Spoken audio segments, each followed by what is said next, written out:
नमस्कार. मालिकेच्या महा एपिसोडच्या भागामध्ये आपल्याला पाहायला मिळणार आहे की इकडे अद्वैत कलाला म्हणत असतो, तू हे डिझर्वच करत नाहीये तुझ्यासोबत चांगलं वागणं, कारण मी नवरा म्हणून एवढा चांगला तुला मिळालेला आहे तरीही तुला त्याची किंमत नाही.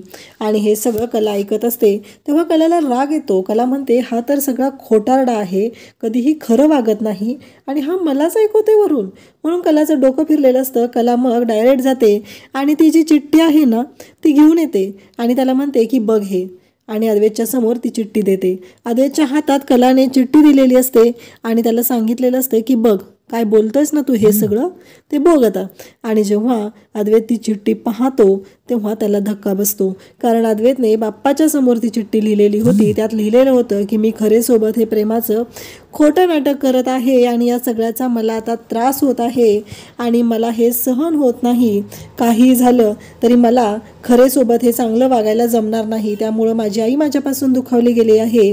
आणि ही चिठ्ठी कलाने अद्वैतच्या हातात ठेवलेली असते आणि कला म्हणते की हा तुझा खरापणा आहे अद्वैत चांदेकर, तू खोटारडा आहेस आणि खोटारडाच राहणार आहेस. आणि तू काय डिझर्व करतो, हे मला जे बोलत आहे ना, तू काय डिझर्व करतो याचा विचार कर, कारण तू कोणत्या थराला जाऊ शकतोस आणि कसा आहेस ना हे मला चांगलंच माहिती आहे.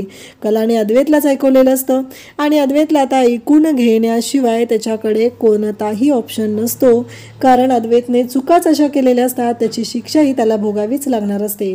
आता अद्वैत आणि कला एकमेकांपासून वेगळे व्हायचा विचार करत आहेत, म्हणजे नक्की त्यांच्या नात्यामध्ये काय फूट पडणार आहे. कलाने इकडे नैनाला